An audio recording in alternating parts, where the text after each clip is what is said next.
going on, everybody? Welcome to the Sweet and Sour Show. It is 2021. So, Happy New Year to everybody. Happy New Year, Brian. Happy New Year, Michael. Happy New Year to everybody. Well, except for the Chinese. Wait, what? Their New Year is on February 12th. Oh, you got that right. You got that right. February 12th, Chinese New Year. We're going to get that red pocket money. Yeah, but Happy New Year, everybody. Trying to start off strong this year. And we have some cool things to talk about today. Yeah, with the new year. Today we're going to talk new gear. Sorry, that was my little... I'm very proud of writing new year, new gear. Let's talk gear. That's the topic. He was very proud of it. That's the topic for today's episode. So, with gear, right? What we want to talk about today is, do you really need new expensive gear? Or can you just do fine with what you have, or just less expensive gear? But today we're going to talk about that and focus mainly on videography, because that's what I specialize in, and that's what Brian does as well. Photography, I do very minimal, so we're gonna just focus on video. Yeah, so talking about like expensive gear and like, do you need to get the biggest, baddest camera? Have you seen that? It's on YouTube where pro versus beginner. And, Yes, and they I give have. like the beginner like red cameras, like $30,000 worth of equipment, and they give the professional like a $300 entry level Right, camera. and then they kind of compare, right? Yeah. So Yeah, and I've seen that. most of the time it proves that, gear isn't that, it's important, but it's not the whole thing. Isn't really too necessary. Like it's good to have, but there are more important things, which we will get into. But to start out, Yeah. I kind of want to talk about like how we, I guess, started our career, started our creative, I guess, creativeness, with Like, where did you start? yeah, kind of like where, like how do we begin, Okay. right? What was your first piece of equipment? A camera or?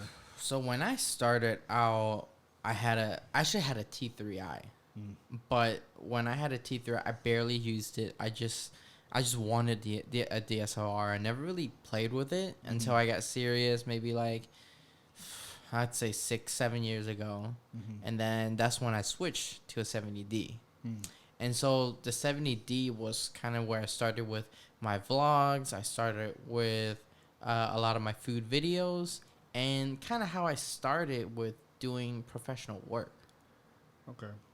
For me, I remember like it was yesterday. It was a Nikon D40.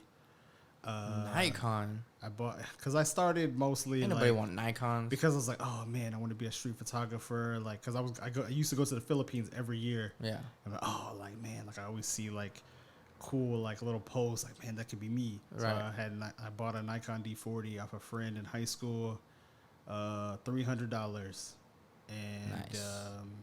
Kit lens. Yeah. And like it just, and I felt like, oh man, if I buy this new lens, like I'm gonna be better. I ended up buying like a zoom lens. I think it was like a 18 to 105 or something. Yeah. And It's kind of like also when you're such a beginner, you don't really know like what's a good lens, right? You're just Yeah. like, oh man, zoom lens, great. But then you're like, what is an aperture, Yeah. right? What does f4 lens mean? What is f1.8, 1.2, whatever? You know, Yeah. you just don't know. You just didn't know. I believe it was a 18 to 105 f4, and I had the kit lens that was like a variable aperture, which like I didn't understand Yeah. why. It's kind of like, it was one of those where you zoom a little bit and then you don't get the f4. Yeah. You're like, It's like- it shoots you up to like Yeah, 5.6. I couldn't understand why like I wasn't getting the bokeh that everybody else was. Yeah. It's like, oh, like I don't need $1,000 lenses, but like, well, in my mind I was like, hey, like if I buy more expensive gear, Yeah. my stuff is gonna look like theirs, Right. and that's false. No, completely false. Completely false. So what? I don't know. When I started shooting, I shot in 1080, like the whole time, because I'm like, oh, 1080, that's full HD. That's when I didn't know much about shooting. I just wanted to shoot, and I would slow footages down, not understanding frame rates. So when you slow down 24 frames, it looks super choppy. Yeah. Like, cause 24 is a natural frame rate, for video. And so if you slow it down even more, it's not natural anymore. It's just gonna be super choppy. So I didn't learn that I had to shoot in like 60 frames, right? 60 frames, I can get some good slow motion by trimming it down by 40%.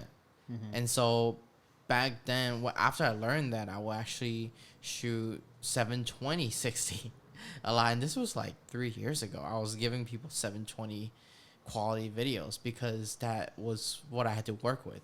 And honestly, it worked for at that time, right? No one really could tell the difference. I was mixing in 1080 and 720, and I was starting to learn like the right shots to get, like finding the best angle, finding like getting the right shots for the story, and yeah, it worked. I just had to do with what I had, and I didn't have any gimbals or anything. I shot handheld. I barely had any lights. I had like a cheap LED panel, so that's what I was working with to start out. Yeah. It's about the same for me. Well, after the Nikon, I went like a few years in between, like, because I always went in and out of like, oh, do I really like doing this? Like, Yeah. it's like torture, like not torture, but like just like growing pains of like being a creator. It's just like, I was making like, oh, $50 shooting a friend's like Yeah. graduation photos that were like terrible. But like, like it is what it is. But you gotta start somewhere, right? Yeah, you start somewhere, but then like I like stopped for a while, did some other things, and then a friend of mine picked up a Sony mirrorless camera, and I was like, oh, let me check it out. Fell in love all over again. Bought an A6000 kit lens, hated it. And I was like, what am I doing here? I'm wasting money again. Yeah. Yeah. But then, like, you start working at your craft again. Like, I had the cheap $40 lights that I bought on Amazon that flicker. Like, Flickers. like, because, like, it's like, because of your, like they're cheap quality lights. Oh, okay, I guess. So, like, it just shows off. Looks like, weird. Yeah, so it distorts wasn't. it and all. But I think on the A6000 also it was like 1080. Right. But like I was still shooting like handheld, like no stabilizer. Yeah. Oh, it has steady shot in camera. Doesn't work for me because Right. like, yeah. You know what's crazy though? My first paid gig was actually like at a friend's event. She was like, "Oh, I'll give you $50, just if you want to do it." I was like, "Sure, yeah, it's an experience." Like I was like, "I'm not a professional, so I'll do it for you and see how that turns out." And I shot that video on a 50mm 1.8 on a 70D, no lights, and it was kind of dark, so I boosted the ISO, and I shot the handheld. And looking back, of course, yeah, that video was not the greatest, but I feel like the one improvement is also the editing, is how to cut a video together to make it look badass. Yeah. Because I took that video that I did and I re-edited it like 4 years later, and it looked way better, right? Of course, quality is still kind of iffy, but it looked way better. It made more sense than, when I started out. Yeah, I guess like, just storytelling in general, like just experience teaches you like, what shots to get, and like you already have like what you have in your mind like set up versus when I started, I would sometimes I just look at like the people I was with, like, oh, so what kind of shots you thinking of? Like, which is like, Right. they're like, I'm waiting for you to direct me. And I'm like, Well, I mean, I kind of ask my clients that too. Like, not to have them tell me what to do, but more like, what are you thinking, right? Like, yeah. I mean, I can go in and get all the shots that I think look good, but if we're shooting, let's say we're shooting an event, and they're like, oh, if they want, let's say the photo booth or whatever, like the shots of the photo booth, and we don't get it, then it's kind of like, we didn't do our job. But that's why I kind of asked them, what are you thinking, right? What's your what's your thoughts? And then I kind of go from that, and then get whatever I think would look good for the video. Yeah. Well, I meant it more like in a confidence perspective of like pulling up and you're like, I got you. You're like kind of nervous, like, Yeah. like, like, okay, well, put your hand like this, and it's like you're not really sure. Yeah. But now, like, I'm like, okay, like, hey, like, oh yeah, I can. But now, like, you're more confident. But hey, like, I usually tell people, put your hand like this. If you like, right, like, you can like show your client like whatever. Right. But for now you kind of just show up and you're just like, I know what I'm doing. Not that I'm arrogant. Right. No. It's not an arrogant thing. Like, but when I started, I get nervous every time I go on the job because I'm like, oh my God, what if I don't get the shots? Mm-hmm. What if I don't, get it right? And then every single project that I finish, I have amazing video. And I would tell myself, like, why am I stressing myself out? Why am I worrying about if I get the shot or not? When every single time I do it, it ends up being really good. Yeah, for sure. I think also it comes with, like, I guess, experience and just really just shooting. Like, just keep on shooting. I can't stress that enough to people when I have people that talk to me and they're like, oh, my stuff don't look good, whatever. I just tell them, you just gotta keep shooting it. Like, when I look back at my old videos, I cringe. Mm-hmm. It's bad. Same. But, I mean, how else am I going to improve, right? If I just shoot one time and it's bad and I'm like, okay, let me just wait like 6 months and I'll shoot another one. 3 years from now, it's still going to be the same bad quality because you only shot it 4 times instead of 400 times. Mm-hmm. Yeah, so one of the things that I always notice, because I follow like a lot of like photographers and different creators on social media, and when I browse through the comments, everybody is like, oh, what gear did you use? Oh, what settings did you use? Yeah. Right? And then I see a lot of people, like some creators don't share that stuff for whatever, like, they don't want to, some do. But then what I've always realized, people stress, like, I can tell you all the settings, but if you're not in position to get the right shot, you're not in the right angle, it doesn't matter. Yeah. Like, oh, I shot 1.8, like shutter speed 1/200, right? This, but like I can walk out there right now and shoot a shot and it'll look terrible, and then you shoot it from a different angle, a different perspective, and it's like, oh my God, that's amazing. Yeah. So it's you can't really tell people how to shoot. You can teach them like what to avoid, right? You can teach the angles. Like teach angles, but like just teach like when I talk to people about stuff, like teaching them about like basics, like, oh, hey, like expose for the light in the background. Yeah. Not like, you know, stuff like that. Like, okay, little things like, okay, they can understand and they can make their own adjustments. Because everybody's style is like, your art is your art. Right. Like, everyone's a little different. Everyone has their own style. Like, you can be influenced by somebody like, oh, like, I really like Peter McKinnon's style. I want to buy his, presets. Right. But, you're not Peter McKinnon, bro. Like, you're not. Right. You're going to have his preset, but the shot is not going to look like Peter McKinnon's shot. That goes into the whole, like, the gear that you have. Like, oh, you can buy Peter McKinnon's camera, lenses, presets. Yeah. And, like, if I would have started out, this is 3-4 years ago, and you gave me obviously Sony, the A7S III wasn't out like 3-4 years ago, but if you would have given me that camera and that was available back then, I still wouldn't have the same quality video. It would, obviously it would look nice because it'd be in 4K, right? Smooth slow motion, but in terms of story, it's not going to be good. In terms of shots, it's not going to be the same, right? Because I feel like every single time that I edit a video, during the editing process, I would notice, hey, why did I do this? Hey, why didn't I do that? Why did I shoot, let's say, why did I shoot behind somebody? Why didn't why didn't I use foreground or anything? So I kind of noticed a lot of that during the editing process as well. Yeah, it's it's definitely about growth.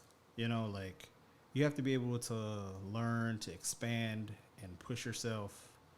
Like, because I made the excuse before, like, I'm sure everybody kind of a little bit, it's like, like, I need a better camera. Yeah. And I need better lenses. I'll take better photos. Yeah. When it's, subjective. Right. Like, will your photos look better with better gear, yeah, sure. But if you don't have, you know, like if you don't go like have the experience and like to teach yourself like, you know, The right the shot. basics. Yeah. The Like basics. it can be overexposed. It can be Exactly. you don't want to be over here shooting in auto and Yeah. JPEGs and I am. There's nothing wrong with shooting JPEGs. okay. I shoot raw, but Like there's nothing wrong with JPEGs. I'll admit sometimes I just Well, kind of like the same thing though. You can shoot raw, but if someone that really knows what they're doing shooting JPEG or even on an iPhone, they could get probably a better shot, right? True. That goes back into does it really matter what gear you have, right? You don't know how to take pictures. You can shoot with a you know freaking beast of a camera. Like honestly, I think the 5D Mark IV for photo is amazing. I can give someone a beginner that camera with a 51.4, and I could go take a photo with an iPhone. I don't want to sound arrogant again, but I guarantee you, the picture will be better because I know somebody that I'm not trying to like talk down on people, that but sounds like a challenge. but hold on, let me finish it. It's not their okay. This is just their hobby, right? They just do this for fun. But I know they have like amazing Sony camera. I think they have an A7 III. And they've taken photos and stuff, like portraits, and I'm just like, dude, these are terrible. Like, some photos are like out of focus, and not to dog on them or anything, but it's like, let's say that, but that kind of proves my point, right? You give someone an expensive, how much is A7 III? $2,000? It's $2,000 camera. If they don't know what they're doing and they don't practice their craft, it doesn't matter what camera you have. Exactly. Oh, so I heard a little when you said sounds like a challenge. Yeah. So what are we talking about, Brian? Yeah, because you said you weren't trying to be arrogant, but I'm curious to see. We can give somebody like, what was it? Like just give him a beginner camera. No. Huh?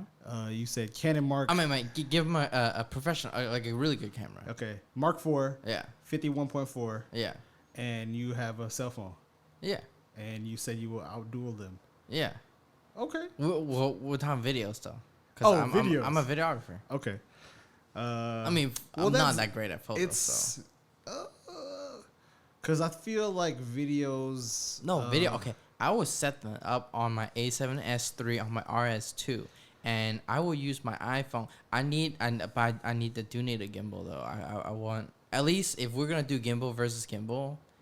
Right, I need at least what is that? The DJI Osmo Mobile. Because I say that because editing is where this is going to be one, obviously. That too, yeah. So that's why I was like, photos would be easier.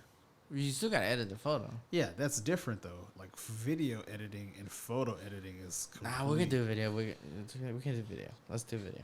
But we'll okay. figure it out. We'll figure that out. We'll revisit that. We'll plan out the logistics and we'll see if Michael can put his money where his mouth is. I'm not trying to be arrogant, but I mean, it's just a test, right? Let's make it like it's just a what do you call it? Like a hypothesis. It's a theory. Hypothesis. Clearly doesn't know anything. Didn't learn anything in school. Test out this theory, but anyway. Yeah, we'll come back to that at a later date. We'll plan out the logistics and we'll see what Michael is capable of. For sure. I'm down. I'm always down to practice my craft. For sure.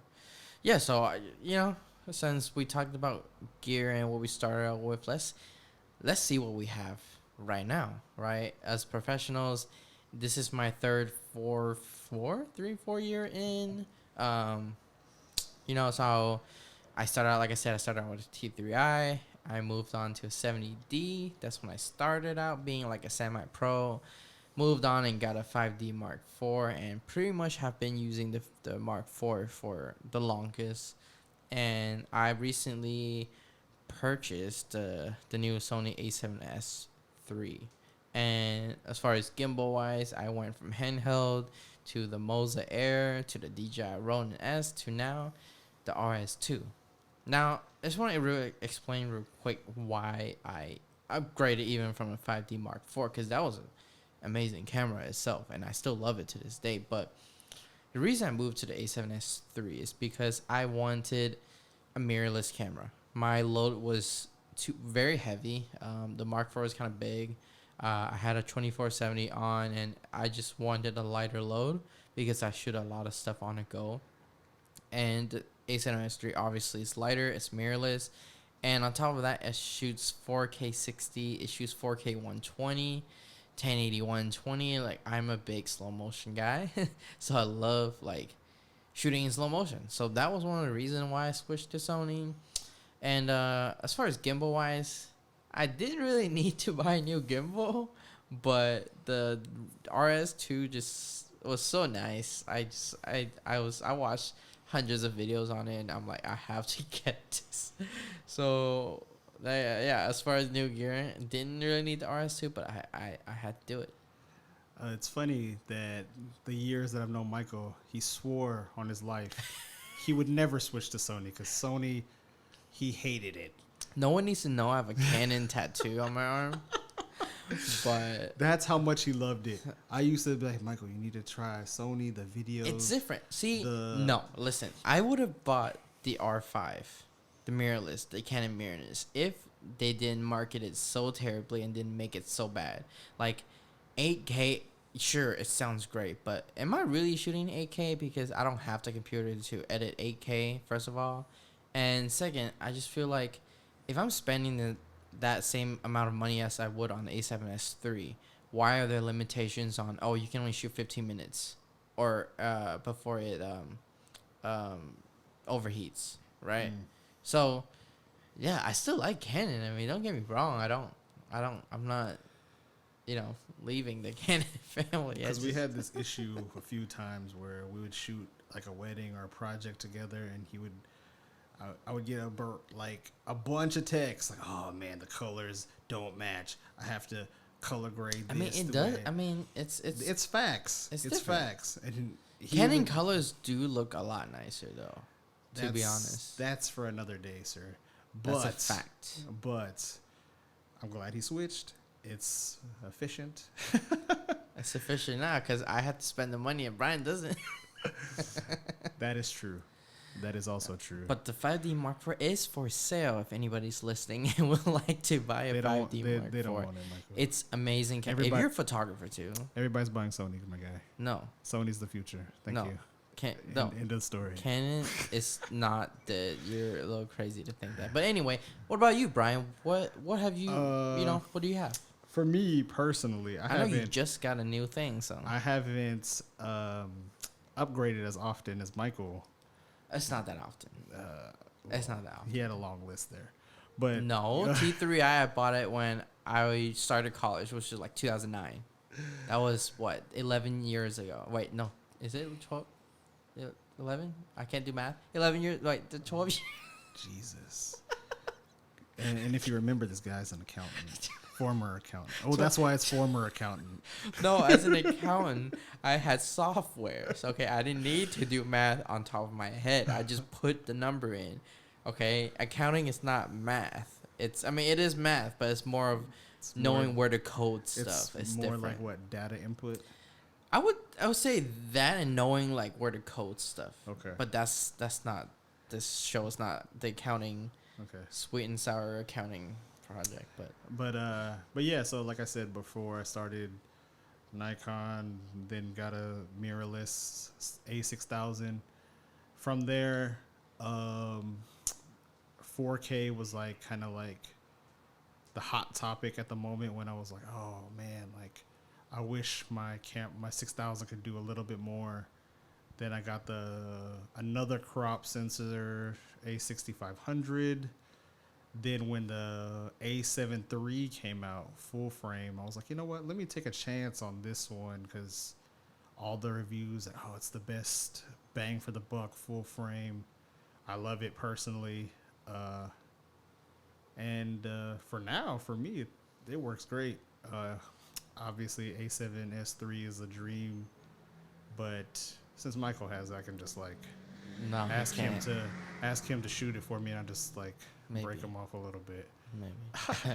Wait, didn't you just get new gear though? Got a little bit. Got a new lens Sigma 60. I mean, 2470, 24 to 70. 2.8 Yeah, the same one as art Michael. lens. Yeah, the same one as Michael. He was a high Oof, it's praise smooth. for it. It's smooth. I got it on the sale. And he showed me a clip when he shot. I was like, oh my god, I gotta get it. It's nice. So that, and then I used to have a gimbal, the Zhiyun Crane, like the first ever one, years ago, and then I got Ronin S. But you had to get it though because it didn't fit your full frame. Yes, facts. So it wasn't like me just wanting to upgrade for no reason. Brian actually needed something to upgrade it. Can handle his camera. Because I wasn't doing a lot of gimbal work. I was doing a lot of like tripod stuff, and if I did need a gimbal, like I had access to like or like borrow a friend's or whatever. But but and honestly, like not having a gimbal, it's not like you can still shoot videos without gimbal. I say this because I know people that do not use gimbals. They're a straight up handheld shooters or they use tripods. So it's not a necessity. But for me personally, I shake all the time for absolutely no reason. And I don't do drugs, but I just can't be stabilized. So I can't shoot handheld that good. And I am not a big tripod person. So that's why I shoot on a gimbal and I shoot on it on almost every single shoot. So it's just a lot easier for me, and I just think it's more it makes my production like value higher. Yeah. So for a while, also another reason for the lack of gimbal, we were shooting a lot of 120 frames a second, just to kind of hide not necessarily hide it, but that was like the style we were going for. For like a little bit, that's what we were feeling. So I guess you can use that as an excuse of like, oh yeah, we're good for now. Yeah. But it's definitely something good to have in your bag if you can like, budget for it. Because I feel like a lot of times it makes a difference. But that's another thing, like learning to work with what you have. And, like everybody's situation is different. But your gear builds over time. It's like when you look at Michael, like, oh, I have this camera, this gimbal, the newest stuff. But like as Michael just said, it's been 10 years or whatever. Yeah. And it's not like I just keep buying stuff, right? I sold the T3i, I sold the 70D, I sold the lens that I had with the 70D. And, it's not like I just buy stuff and hoard it. I kind of like, how would you say? Kind of grow with you grow with the experience, Yeah, like, and you switch it out. So it like I didn't even mention lenses. I have a lot of lenses too, but it's you kind of figure out what you need right as you shoot because I have a 35 millimeter, a 50, 85, 2470 for my Canon, and I realized I use the 2470 a lot. I use the 50 really for interviews or for if I'm doing portraits. I rarely use the 35 or 85. 85 sometimes. The 35 just kind of sits there. And, sometimes I use the 7200 when I shoot weddings. But that I haven't purchased because I felt like I don't shoot it that much to where it's not a necessity to have. So I just rent it. Right? So it's not a problem. You don't have to own it. You can always rent it. Yes. And it's what I rent one for a wedding, which is like cost me $150 for the weekend. And you can easily make that back. Easily. So. Yeah, renting is definitely a good option. I've actually rented quite often these past couple months before I bought this 24 to 70 because I'm huge on primes. I have like almost every prime I can think of. Yeah. It's just that was my preference before, but like I was like, oh, zooms, just like it's kind of like you just gotta test it out and see what's good for you. Right? Yeah. Some people's like, oh, prime's the best. Don't use zoom, but it's real. Honestly, it's whatever you're comfortable with, whatever helps you make the best work. I guess my style before was more like, I was going for more like sharpness in my shots. Yeah. And what I've always like heard and felt throughout the time was primes give you the best sharpness, this. While sometimes that's facts, you showing me that 24-70 clip that you had, like it just kind of like I'm always kind of like, oh, that'd be nice to have. Yeah. But the latest one, I was like, okay, like minute position, like, you know, let's make it happen. You know. Yeah, I think the whole, I guess the big picture is Brian and I both didn't start out with the most expensive gear, the most, flashy gear. We started from just regular, right? Regular cameras, regular lenses, no gimbal. So big picture is you don't need to start out with A7S III. You can start out your photography career or videography with just whatever you have and just grow from that. I know some people don't even have any cameras. They just rent. Yeah. And they just do projects with a rental. And honestly, just keep doing that, and eventually you'll build your portfolio, you will build your name, and then you'll get clients, and then you can, invest back into yourself. And right, instead of renting, maybe you can buy your own camera after a few shoots. So you don't necessarily need to have it, right? That's why I want people to understand, people that want to do videography or photography, and just to be like, you can do it, you can start it, right? Just don't be like, oh, I can't afford this camera, so I'm not gonna do it. Yeah. No, that's not true at all. I think people get caught up also in like the specs. Yeah. Like the specs. Like, because when I started, it was like, oh man, look at this camera. It has all these megapixels. 40 megapixels. Right. 32 megapixels. That camera sucks because it only has 16 megapixels. Yeah. But in reality, it was like, do you really need? Is that the important thing that you're looking at? Like, yeah. I think because there's a lot of factors that go into making something great. Like, let's say I have an A7S III right now, and I'm like, oh, I need another camera, or I need a cinema camera, right? But if you think about it, what about lighting, right? Why don't you invest in lighting equipment? If maybe your videos is lacking better lighting, and so if instead of buying the most new expensive camera, let's say I'm still using a 70D, right? What if I invest in a really good light? Maybe, that might make my shot look even better, right? So you gotta look at a lot of different factors, right? Maybe editing, I need to edit better, right? It's not like because you're buying a new camera, you automatically be the greatest. Yeah, because in reality, if just to touch back on the megapixel thing, if you were to judge it off this A7S III only has 12 megapixels. Yeah. And versus the R4, I think it is now, has like 42. R4. I mean, R6? R5? A7 R4. Oh, you're talking about Sony. Yeah. Of course, Sony's. No, not for photos. Honestly, though, for photos. I don't know.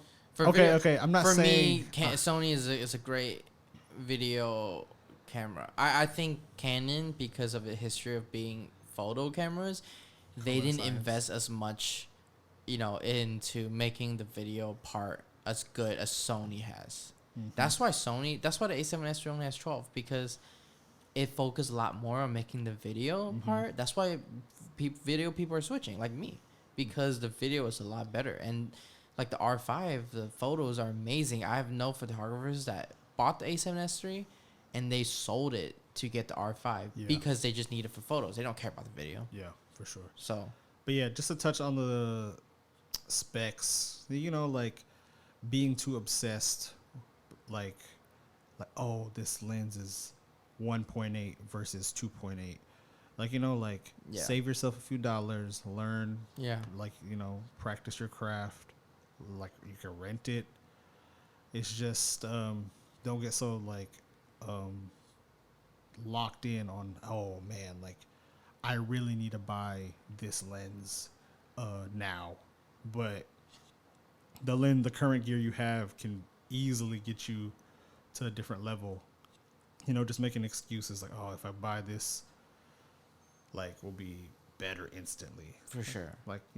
For sure. So. Yeah, so I guess, you know, like we said, the story, the shots are the most important, right? The gear is gonna help you, but you just have to improve your storytelling. Whether you're shooting an event, you're shooting a wedding, you're shooting an ad for a product, you need to tell a story. You need to write down, you know, what your plan is. You got to storyboard, right? And you got to improve storyboard. And can you improve? You just got to create. You just got to keep doing it. If you are somebody that wants to shoot for products, let's say you're in love with Sprite and you want to shoot an ad for Sprite. Well, what you can do is just create at your home, right? Practice your craft. Just, write down your ideas, how to tell the story, right? What's the story about Sprite, right? You can just shoot the can of Sprite, but what do you want people to know from it, right? So that's kind of how I'm thinking about it. Yeah, for sure. Focusing on story, the concepts, like just like kind of like your own special creative direction in like I, we say it a lot, storytelling. Focusing on that and working with what you have and maximizing like all of it. But as using your gear every day is important. Practice, practice, practice. So you know what your gear is capable of. Like you might not have the sharpest lens or the widest aperture, uh, but knowing your limits and taking advantage of you you knowing your own gear will help you a lot in the long run. Well, that's a great point from Brian, and that's kind of what we have today. And I just want to reiterate one more time: don't be afraid to shoot because you don't have gear. If you're listening and you want to do this, just create, create, create every single day. But that's it. That's all we got. Thank you everybody for listening. If you enjoyed this, go ahead and share this with your friends. Everyone, have a great day. See you next time.